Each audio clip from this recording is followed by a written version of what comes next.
बात कथी रहता तोहर दुनू भाई तोरा दुनू बहिनी के बंगला के ऊपर बोलल कौआ किला बोलल किया अब कैला बोलल खुश हमरा कोनो मालूम नहीं हो ओ समझिया के कुछ नहीं कुछ तो जरूर मालूम रही कह छो हमरा एको मीटर नहीं मालूम है साफे नहीं 50 ग्राम नहीं लेजर लाइट बंद करो लेजर लाइट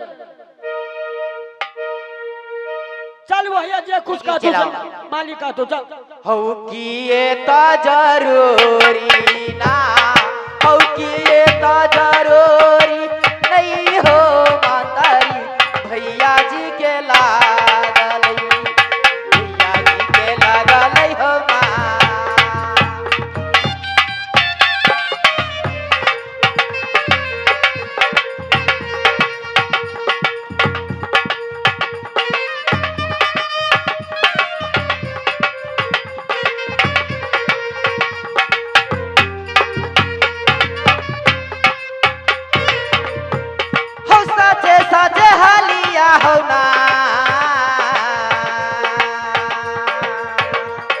साचे साचे हालिया नहीं हो मंदारी याजू दिन बता दी से हमारो बता दियो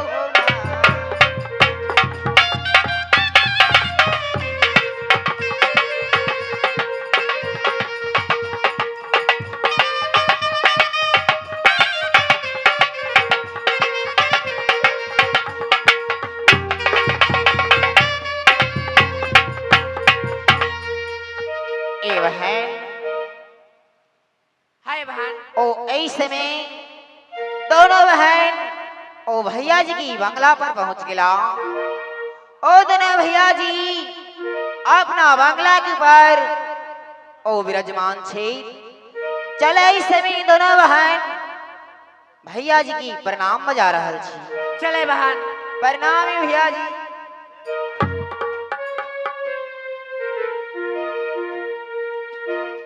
जुग जुग जो मेरी बहन तेरे उम्र लाख बरिस जैसे भी बह गंगा की वैसी घात तुम्हारा है मेरी बहन।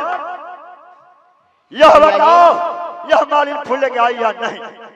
हाँ भैया जी ओ मालिन तो सुबेर से सुबेर फूल माला देकर वापस अपने घर चली गई। मंत्री साहब हाँ महाराज बोलिए। राटन का तैयारी करो। राटन के हाँ ठीक है बैठिए। लेजर लाइट वाला तो बंद करवा कि हमरा वही आवा पड़ते तोरो से काबिल आदमी हम छी से पहले बात के बुझ रही नहीं बुझो जे नाचे करे तो अपना आंख पर बाहर के देखा था बेहुदा वाला बात करिए खाली क्या बाबा गए। हाँ मंत्रिया माने की मलिनिया फूल दगलवा। हाँ कहाँ देखियो हे बड़ी सुंदर माला गांठ दे गलोगे नहीं। हाँ आगे मलिनिया माला खरे खरे गथले हो कि बैठ के गथले हो?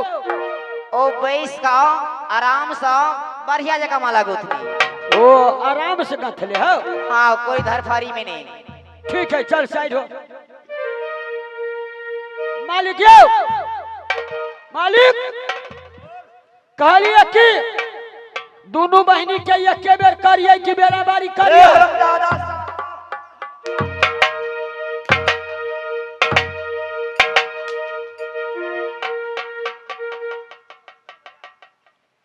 क्या कह रहे साला? दोनों का एक बार करे की बेराबरी क्या करोगे? कहलिए दोनों बहिनी के एक बेर वजन करिए कि बेराबारी से वजन करिए? ऐसे कहो कि एक ही साथ वजन करे कि बारी बारी? वह बात है यहाँ के कहलिए बारी बारी से करो। बारी बारी से? हाँ ठीक है बैठो।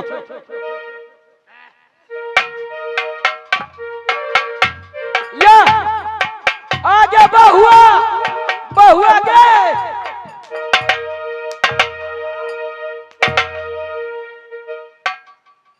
भाई गरब सिंह साला राज दरबार को दाना खाता है खाते खाते जिब्जा मोटा हो साले लात को देवता कभी बात से नहीं मान। कथी कहिए तो कथी कहिए?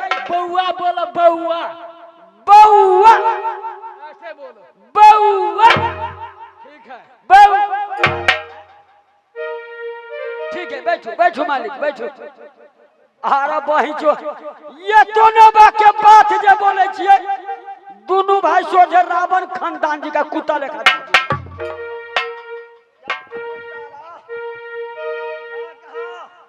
यो मालिक या ओ मालिक ओ गरीब आदमी सी कैला हमरा यहाँ फांसी दे छी। ओ मालिक फांसी देंगे। ए फांसी दे दो मालिक। नहीं हे बचाएगा। बड़ गरीब आदमी छी, बहू के एके गो साई छी। ओ मालिक साला सुनो, सभी को तो एक ही ठो घर वाला रहता है। आ लुचिया बहू के दू गो साई। मंत्री साहब सुनो, अब विलम्ब नहीं करो। बहन सुखिया सुकेश्री को एक फूल से राकन करके दर्शक को दिखा। ठीक है महाराज बैठिए।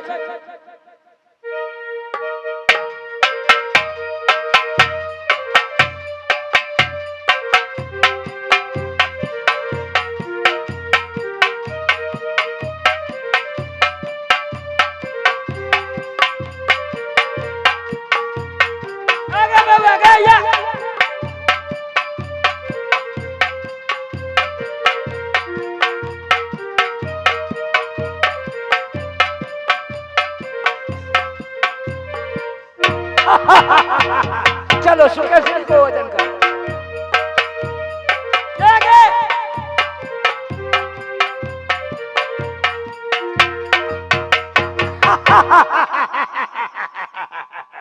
जैसे मैंने प्रतिज्ञा को रखा, मेरी बहन मेरे मनोकामना पूरा किया। बहन होना चाहिए तो ऐसा, और सुखिया सुकेश्री जैसा। सुनो मेरी बहन। हाय बहन। ओ भैया जी होना चाहे तो ऐसा कि याराव और दराब सिंह जैसा। सही बात है बहन। कैलाने भाई साहेब, कैलाने माने कि 30-32 बरस से हम नाच में रहे छी, आई से नहीं रहे छी। नाचत नाचत हम बूढ़ से जुआन भ गए, तो नचते नचते हम बूढ़ से जुआन भ गए। लेकिन मालिक के बहिन सन सतभतरी बहिन कतौ नहीं देखे।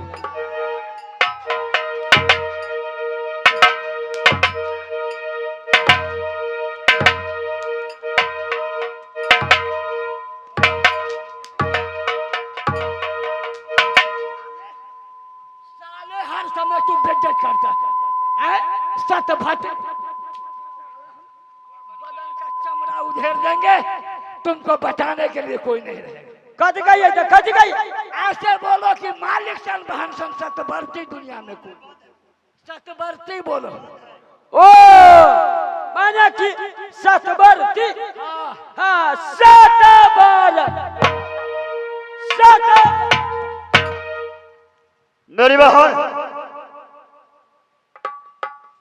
हाय भैया जी। इस समय तुम दोनों बहन जा सकती हो। ठीक है जी। ए बहन ओई समय ओ भैया जी की बंगला से वापस अपना महल के पास चला है। चले बहन। हो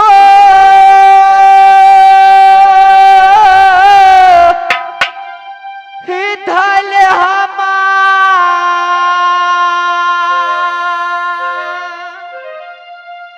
यही राहिया गई बा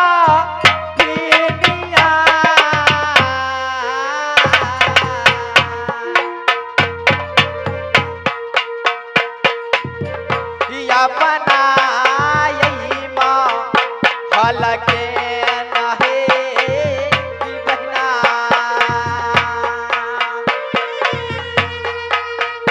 या बधेले हमरा ही आई सो हलके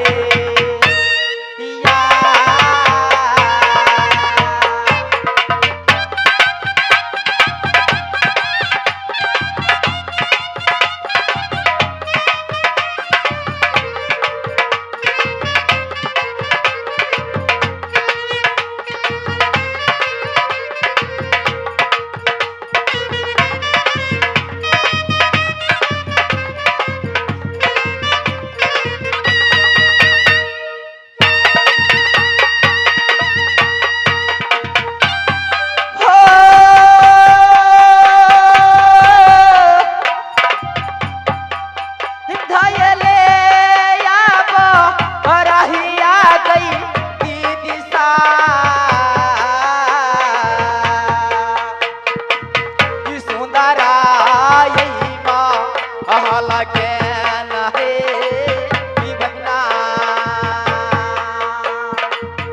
या भागल ये जाई छियै सुंदरा महल ने या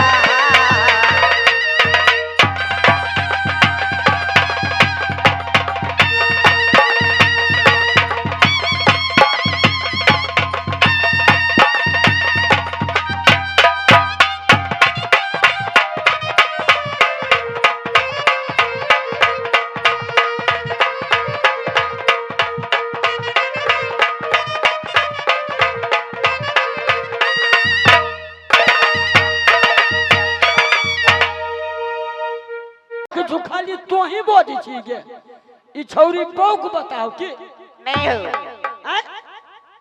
ये कोई भी नहीं एकरा बोझी दी देखलुओ तोरा से शर्माई हट तै द्वारे तोरा हमरा लगा से दिया कादरी शर्माई हम पूछू अखनी जे नहीं बोझी हो आ बियाह जे एकरा तू साई से केना बस्तू गे तभी में तो सब कोई बाजी माने साई से सब बोझी आ भाई से कोई नहीं बोझी है नहीं बुझ गेली छौरी खाली मोबाइल से बतियाइत रही इधलता यही राही आ गई दीदी सा ई सुंदरा यही महल के सुंदरा यही महल के है धैया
बहिना सुंदरा ये महल में ये जाई छी सुंदरा ये महल में जाई छिया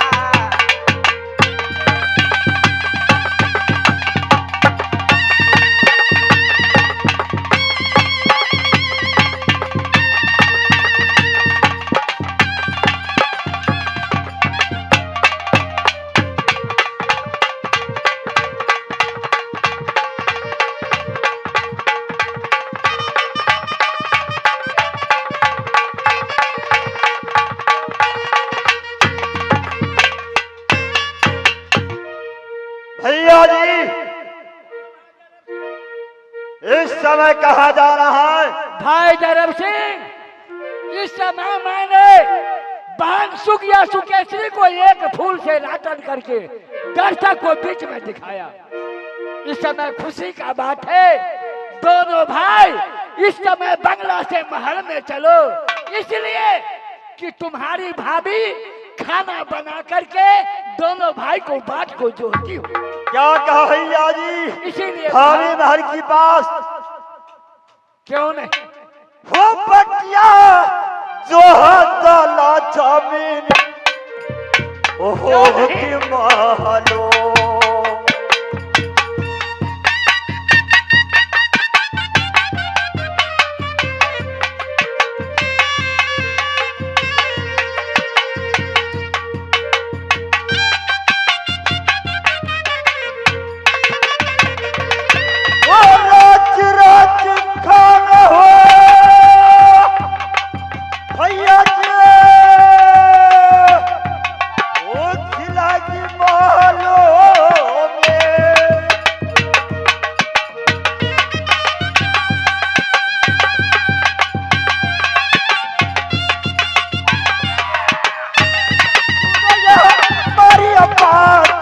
बटिया जो होता होगी भाभी लाचा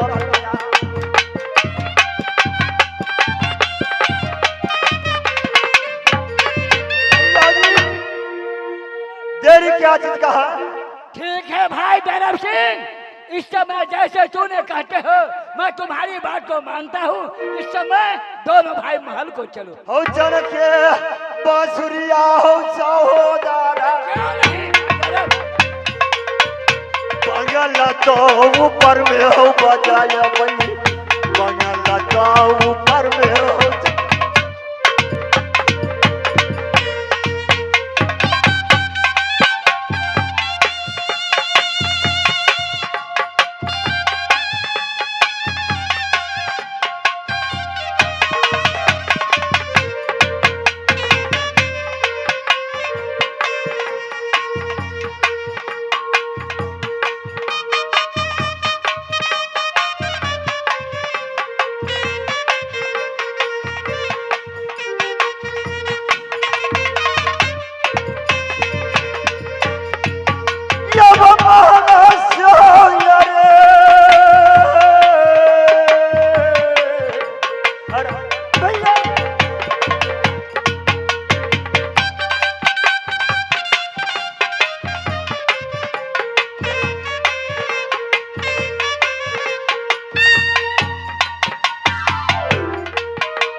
से हो यार हो सहोदरा, बंगला तो ऊपर में हो जखन, बंगला तो